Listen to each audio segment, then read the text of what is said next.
Okay, Greg, do we want to, I feel like good time to get started. Kia ora, and thank you very much for your patience, and apologies for the technological issues in joining us this morning. Look, we'll get started. We are recording this. There will be resources shared at the end. So for anybody that hasn't yet joined, there'll be an opportunity to catch up. Look, I'm Greg Anderson, General Manager of Qualmark, and look, we just wanted to work with our partners at Google Travel to bring you this morning's webinar. Digital capability was one of the major areas that was identified when our tourism business advisors phoned around in the last 6 months. In September, we are going to introduce a dedicated program or a series of programs around digital capabilities, but we did want to share with you today this webinar from Google. Enrollment for the other programs will start from next week on qualmark.com. This morning, it's my pleasure to introduce Mitch Pillar and Emma Thomson from the Google Travel team in Australia. Both work very, very closely. I'm being told, sorry, there's no sound. Are others experiencing problems with sound? Greg, I can hear you fine. No, I can hear you. Okay, thank you. So, I'm sorry, I lost my place there. Have sound but no picture, Andrew Wells. I'm sorry. Andrew, perhaps you might have to link in later on. So we'll just carry on in the interests of time. Both Mitch and Emma work very, very closely with the Tourism New Zealand team and have so over the last 2 years. They've worked on our international business at Tourism New Zealand and also now working very closely with the domestic business. Mitch actually lived in New Zealand for a couple of years, so is very familiar. He lived here 2014, 2016. So both Mitch and Emma are familiar with New Zealand. Before handing over, just the housekeeping, please put yourself on mute. We're unable to take questions during this webinar, but if you send them through to Qualmark, we will follow up. This is being recorded, so you will be able to go back for references, and Mitch has kindly offered to provide some material, so you don't need to copy down websites or such as he presents them. But look, over to you, Mitch and Emma. Thank you very much, and again, apologies for the delay in getting started. Thanks, Greg. And hi, everyone. As Greg mentioned, I'm Mitch, and I'm here today with Emma. We're from Google, and we're really excited to be taking you through today's session, which is all about helping your business show up and stand out online. And again, apologies for the technology issues with the previous link, but I'm really happy we've got plenty of people in the meeting now. So as Greg mentioned, I work as an industry manager in our Google Travel team, and that involves me helping large Australian and New Zealand travel brands get the most out of their online advertising. I really hope you enjoy today's training and leave with a number of learnings and takeaways. There are 3 topics we'll be moving through today. First,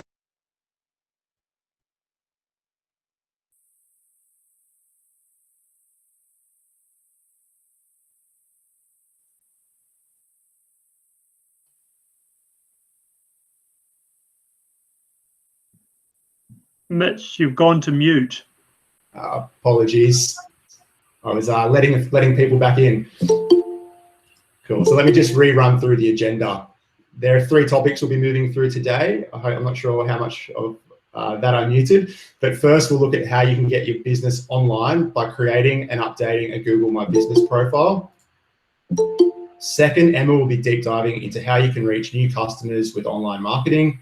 And finally, we'll focus on how, as business owners, you can use analytics to make better decisions. This first session is designed to give you a basic understanding of how to be found online. My mum and dad have actually been running their own bed and breakfast for the last 3 years in Newcastle, 2 hours north of Sydney. So I appreciate firsthand why, with all the noise, content, and businesses online, this is so important. So before we jump into how Google search works, let's start by talking about why Google can help your business reach its customers. It's all about volume, really. There are billions, yes, billions of searches every day on Google.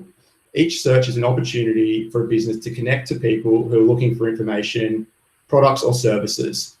Interestingly, we're now seeing more and more local searches happen each month. And in fact, 4 out of 5 consumers use search engines to find information like store addresses, hours, and directions. Think about your last holiday. For me, it was up the coast of Byron Bay. When I was on holidays in Byron Bay, I'd start every morning. The first thing I'd do when I'd wake up was search for the opening hours of the local bakery and coffee shop. And then when I was at breakfast, I'd be researching what I was going to have for dinner that night with my wife. The takeaway here is that your website is the new front door. It's the first interaction a potential customer has with your business. And that's why creating and updating your online profile is so important. What we really mean when we talk about a business profile is having a presence on Google My Business. It's not just a local listing, but a free profile that allows you to manage how your business appears on Google Search and on Google Maps. This is crucial for any business that's wanting to show up online and connect with customers in moments that matter. I'm sure you've all seen a page that looks exactly like this before. On the left hand, we have paid and organic search results with page titles, URLs, and descriptions. On the right-hand side is where a business profile may sit. This is what we'll be focusing on in this session. There are a number of attributes of a Google My Business profile. These include a business name and overview, photos, videos and reviews at the top, then quick links, location information, and business hours in the middle, and additional features just below that. For any of you that already have a business profile on Google, I encourage you to check that you're making the most of all the attributes that are relevant for your business. Let's look at this example. It's actually my favorite shop in Raglan, the Surf Emporium. Greg mentioned I lived in Auckland for a few years, so I have plenty of trips down on the weekend to Raglan. You can see how their business details appear on the search results page. Creating a Google My Business profile allows you to control what displays, so it's up to date and consistent across Google Search and Google Maps. It's important to call out that having a business profile doesn't guarantee your business will appear in the search results on the left-hand side. Google My Business also doesn't replace a website, but it can help your business stand out and send potential customers to your site.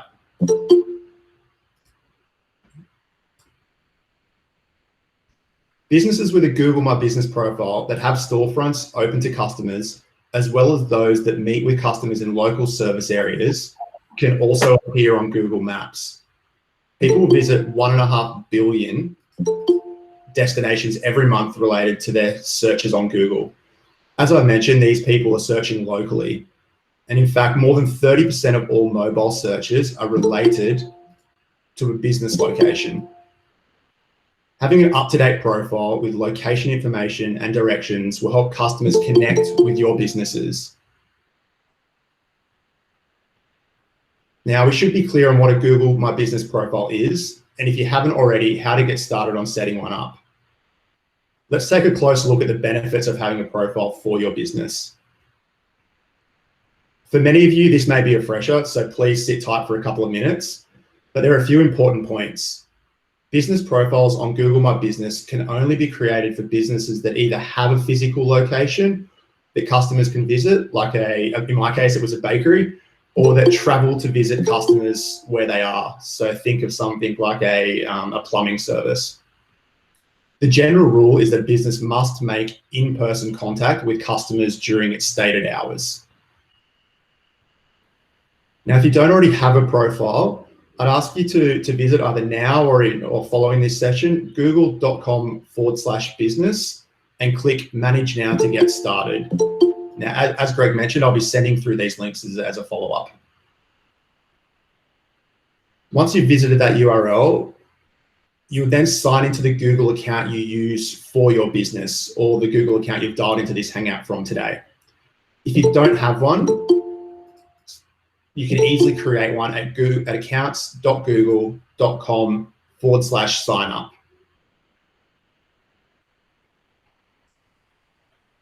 Now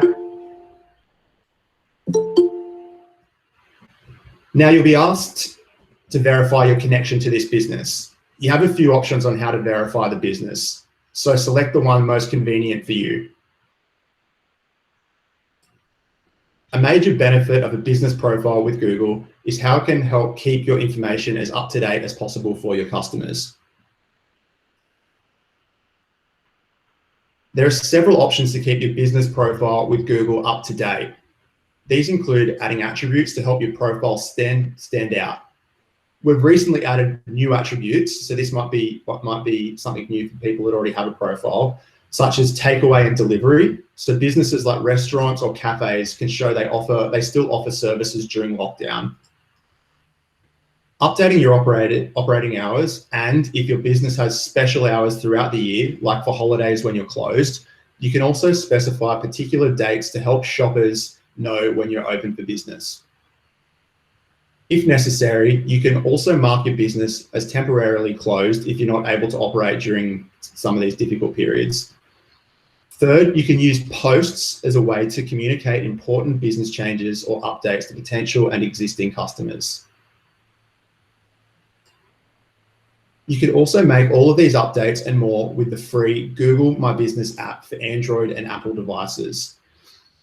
As you can see, up-to-date profiles are over 2.5 times more likely to be considered reputable.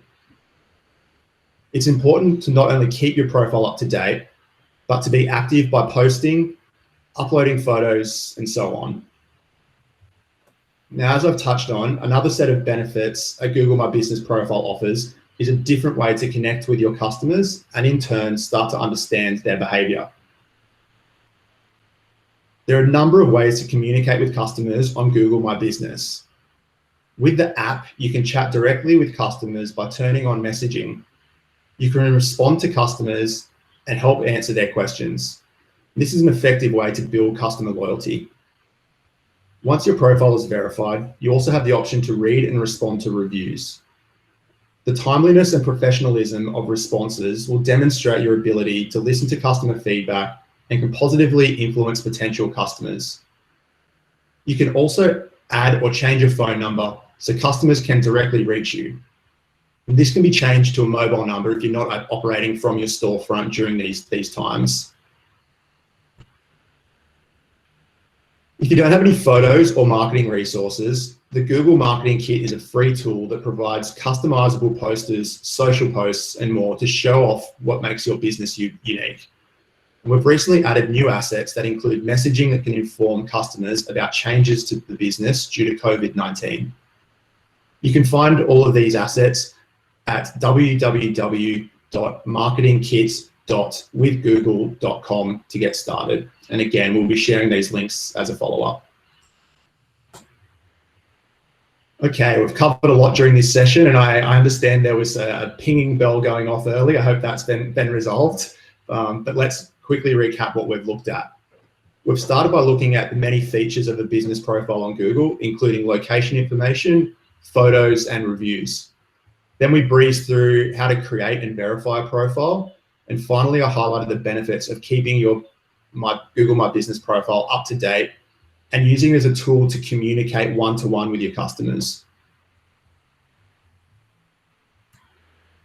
Okay, we've made it onto the next session. I'm now going to hand over to Emma, who's also part of our Google Travel team. And Emma's going to look at how to advertise your products and services with Google Ads. Thanks, Emma. Thanks, Mitch. Hi, everyone. Okay, so the agenda for this section is, firstly, I'm going to start with an introduction, and then I'm going to move into a spotlight on Google search. Then we'll look at identifying which campaign type matches your business goals, and then we'll finish with smart campaigns. Okay, so let's get started. So as you may know, people no longer really go online. They actually live online.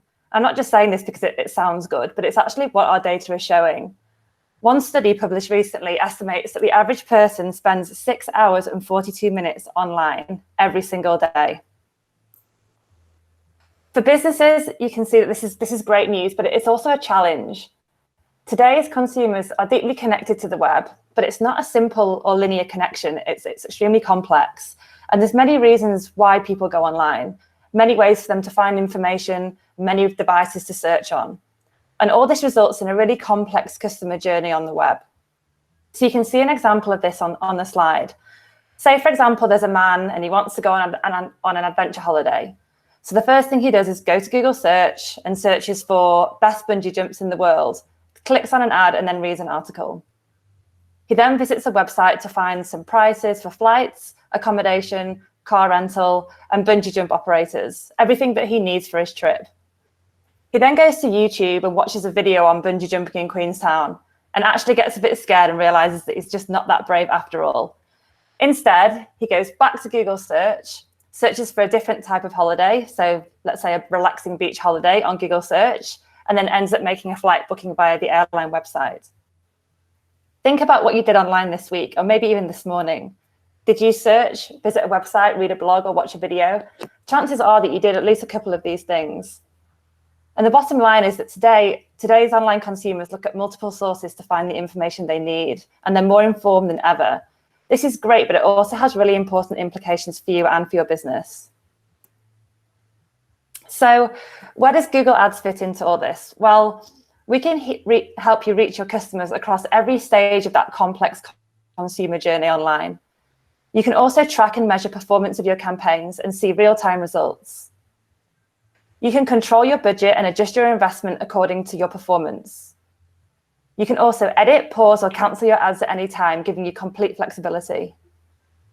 You also only pay when a person clicks on your ad. So if they're not clicking, you're not paying anything. If a potential customer only sees your ad, it's essentially free advertising. You can spend less time running campaigns by opting into automation and having Google Ads actually make some optimizations for you. These are called smart campaigns, and we'll touch on these a bit later on. You can also reach customers across whichever device they're using and searching on. In today's session, we're not going to cover off all the specifics of setting up a campaign, keyword research, bidding strategies, etc. For more information on these topics, I would advise you to go to the Google Ads Help Center online. And again, we'll share the link after this session. So what are we going to cover? Okay, I'm now going to deep dive into search campaigns on Google Ads. These are the most popular type of advertising campaigns on Google. So search campaigns are the ones that we probably all know and have no doubt all seen before.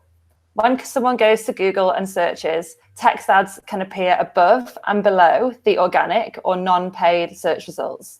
You can see an example of this on the slide where you've got the blue and green paid ads appearing in the top three sections of the results page. The ads are only shown for relevant searches because you decide exactly what words or searches or keywords you want your business to appear for. And this is called keyword targeting. So for example, if I'm selling wine tours, I don't want my business ad to show up against someone who is searching for car rental, for example. So here's a step-by-step guide on how ads really work on Google search. As we've touched on before, firstly, the user has a desire, a curiosity, or a need. So in the previous example, someone searching for an adventure holiday. They go to Google and search using the relevant search queries or keywords. As we saw earlier, Google search engine then gets to work on building the results pages that we all know and we've all seen loads of times. But at the same time, in the background behind the scenes, the Google Ads algorithm is actually running an auction. Advertisers essentially bid against each other for opportunities to show their ads to the user. For example, there might be two bungee jump operators in Queenstown who actually both want to appear on the search results page when someone is searching for bungee jumping. The winner then appears on the results page, clearly labeled with the ads sticker. Hopefully, after seeing these ads, the user picks the one that he wants, clicks and takes an action, visits the website or calls directly from the ad, and hopefully makes a sale or a booking or a purchase or whatever it might be. These actions connect searches with advertisers and in turn drive business results.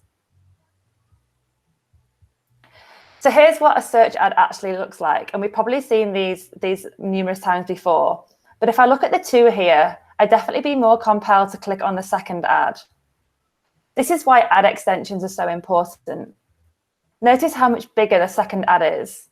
Here we can see extensions such as seller ratings, location extensions, and callouts all being added to the body of the text. Ad extensions expand ads with additional information and not only increase your real estate on Google search, but also increases the likelihood that a user will click on your ad.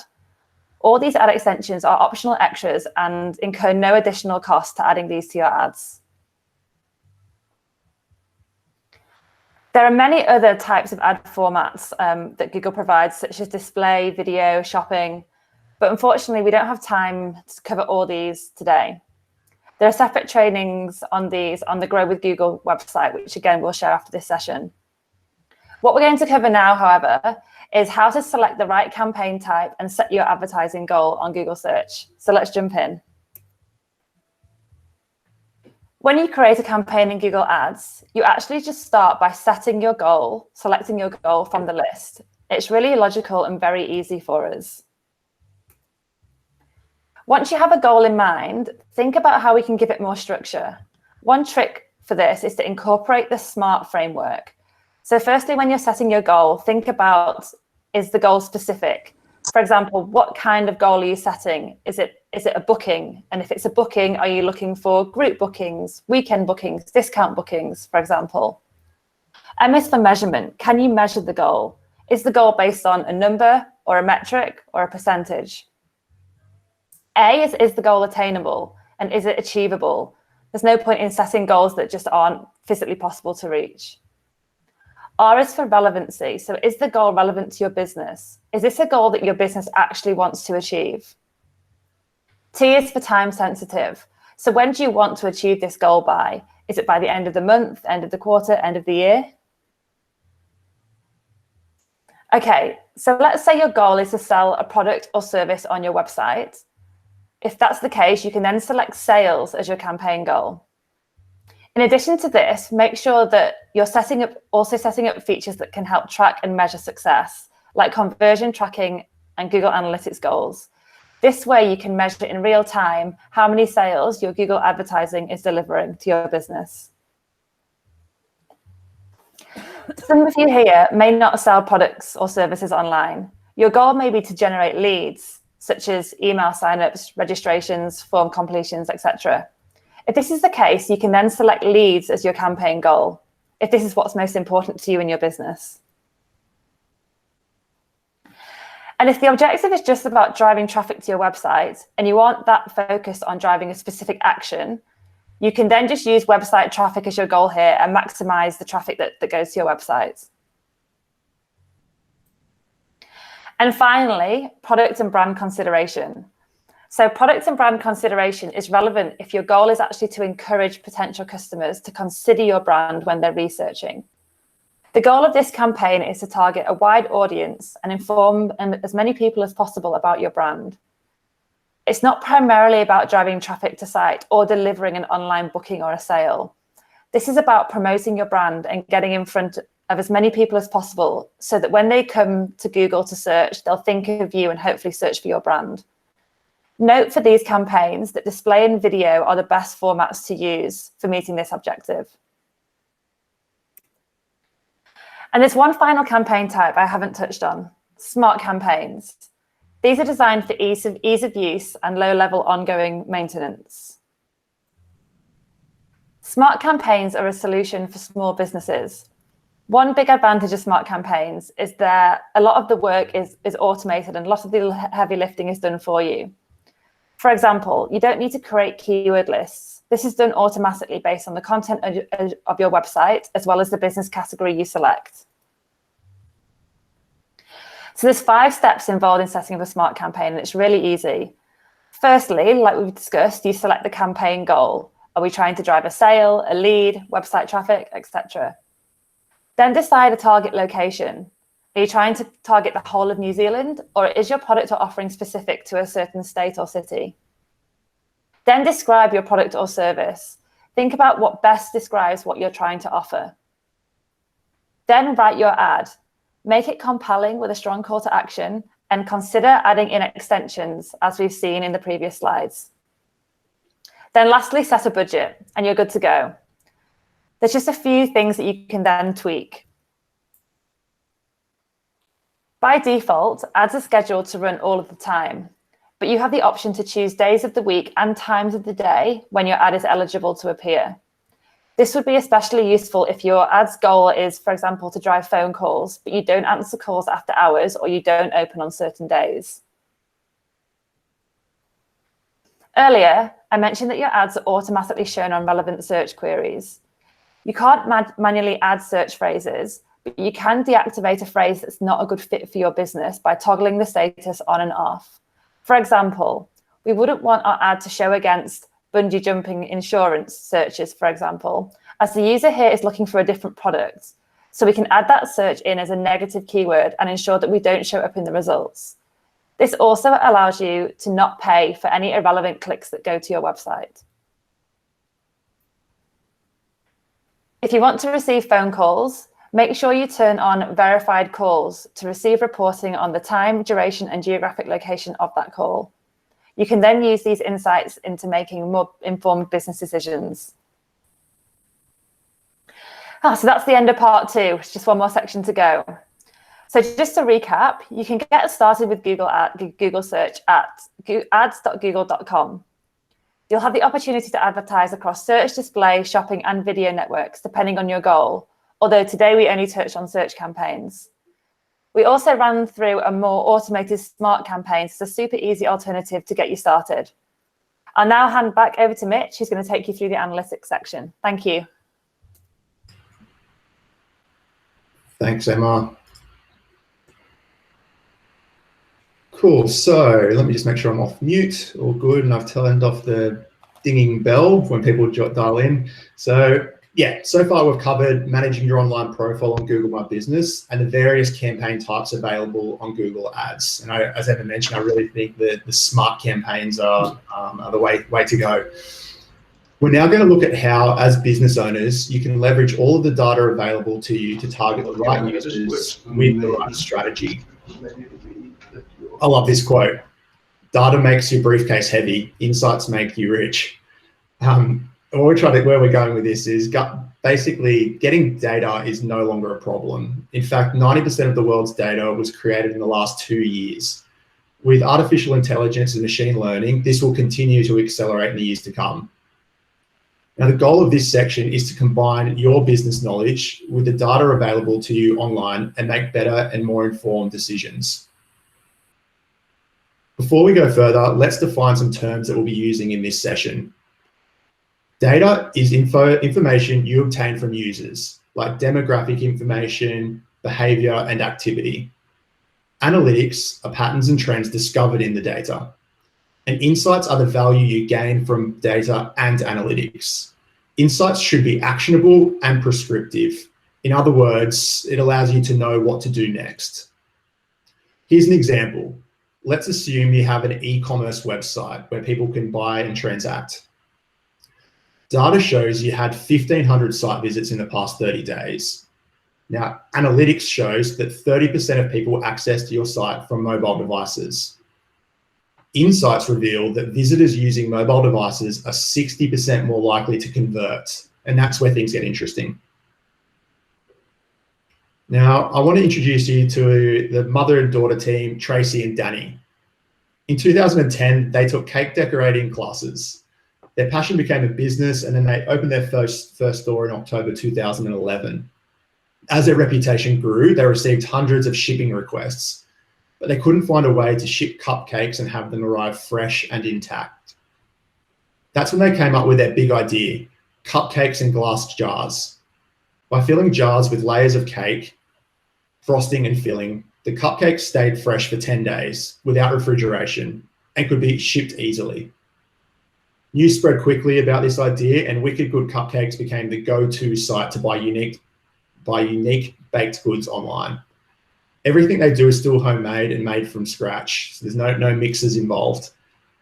Wicked Good Cupcakes is going to be accompanying us on this journey today, and we'll explore how they use data to reach goals and how it can help you to reach yours. Now, Tracy and Danny made a few decisions based on their gut instinct. They experimented, as you can see in this slide here, they experimented with a new recipe, loved it, and immediately added it to the menu.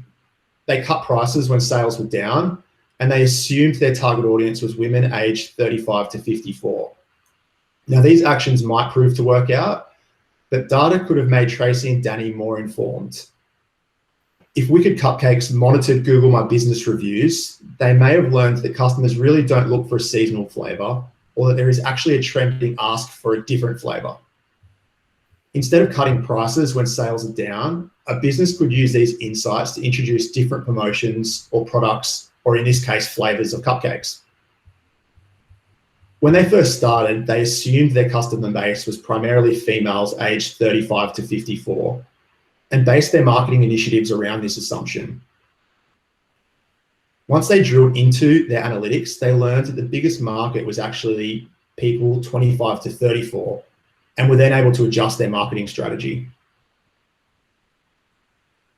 To make this process as simple as possible, we came up with a 3-step plan.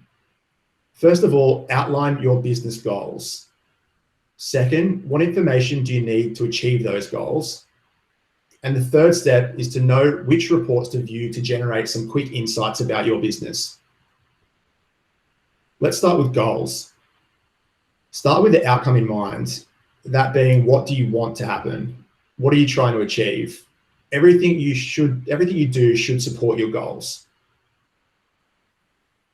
Here's a potential goal for Wicked Good Cupcakes. They might set a goal to decrease shopping cart abandonment by 60%.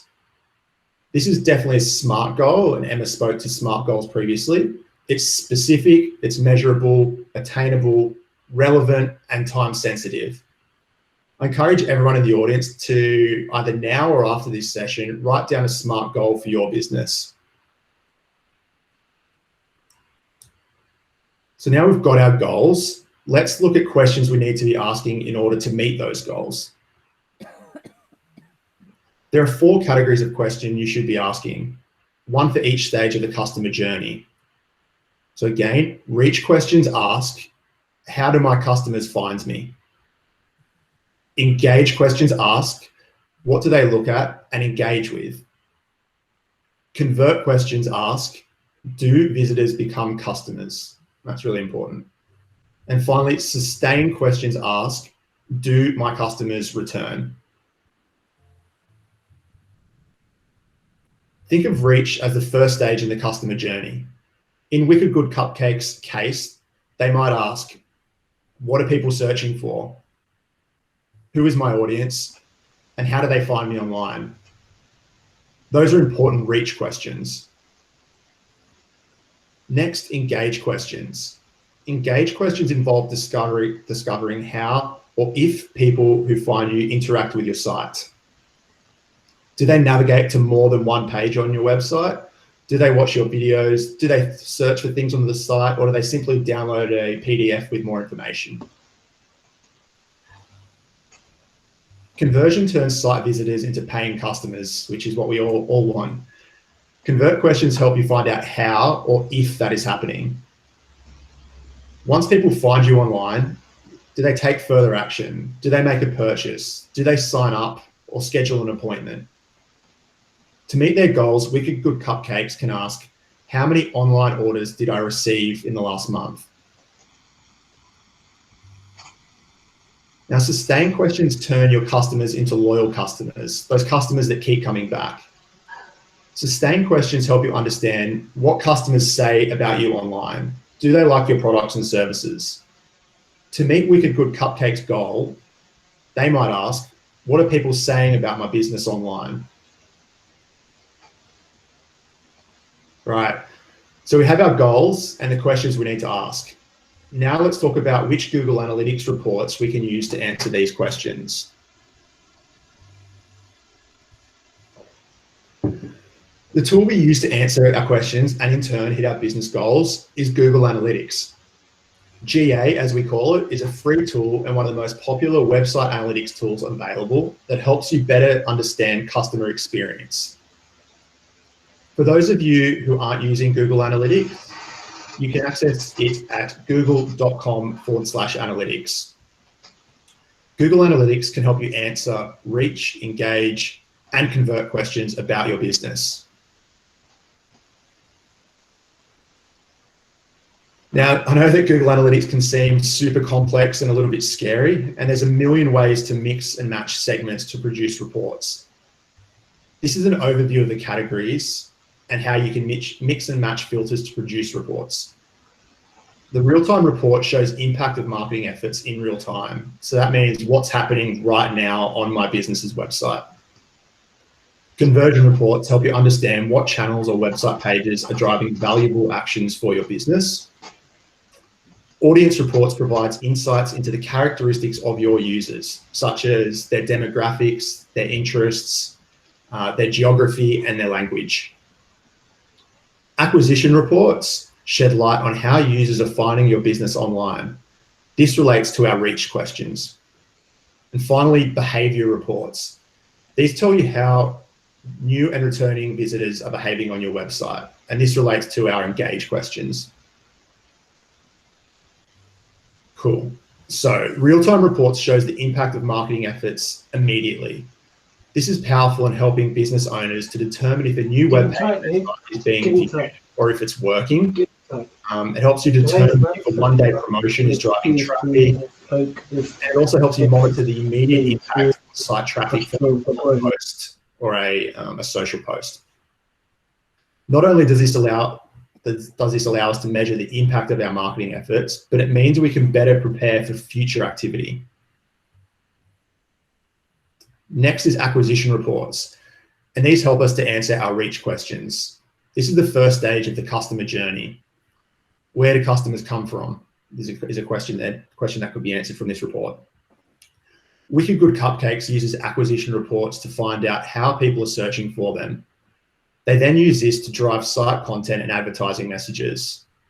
For example, Wicked Good Cupcakes acquisition report shows here a large portion of their customers were coming from referrals, and that indicates that their refer a friend program is probably working really well.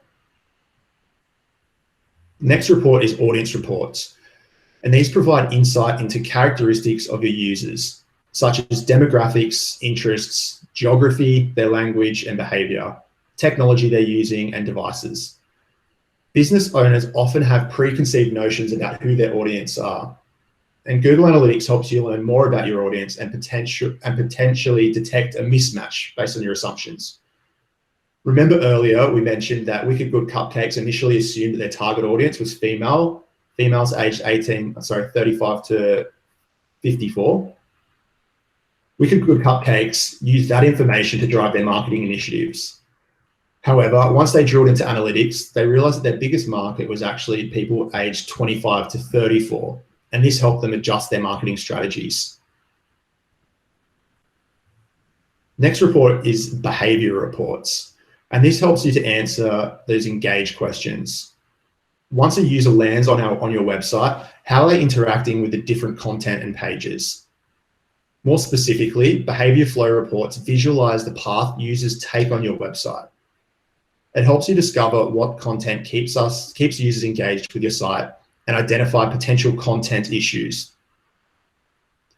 Wicked Good Cupcakes uses behavior flow reports to help guide them through any changes to the site that may affect the conversion funnel. Conversion reports. I think this is our last report. Conversion reports, as we know, a conversion is a completion of a valuable action online, like a purchase or lead. Using this type of report to see how all your channels work together is really effective. Wicked Good Cupcakes uses conversion reports quite a bit. This helps them to answer their convert questions. For example, when Tracy and Danny were first starting out, they didn't have the budget to invest in every marketing channel. Conversion reports help them to understand which channels were driving online sales and which weren't. Okay, I know that's a lot of reports, but we've got through them. We now hopefully have your goals, the questions you need to ask, and some key reports you can use to answer and measure them. Think about the questions that are important to you. Reach, engage, convert, sustain, and pick the appropriate reports to get started. This is how we go from having lots of data to actionable and useful insights. And hopefully that in turn allows you all to make better business decisions. Cool. So this is the these are the resources that Greg mentioned. We've mentioned a few times throughout the session today. We will send this as a follow-up. But to get started after this training, we do recommend heading to our newly launched small business resource pack, and that's available at GOO.gle/GWG resources. And this it's a small to medium business resource pack, and it contains information like top tips for implementing the products we've covered off today. So whether that's Google My Business or some of the advertising solutions Emma discussed. There's also some recommended trainings to get you started, which are called Primer and Digital Garage. It's a choose your own journey type training, but it's, from all reports, it's really, really good.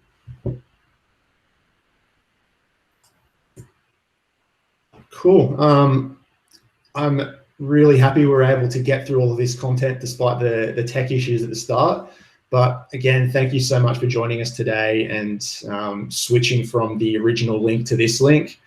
I'm Mitch, and I've had Emma with us today, and we've really enjoyed taking you through today's content. I hope you found the session valuable, and I really hope that it's helped you learn how your business can show up and stand out online. And thanks again for joining us. It's been great, and we really appreciate your time during this period. Greg, anything you want to add?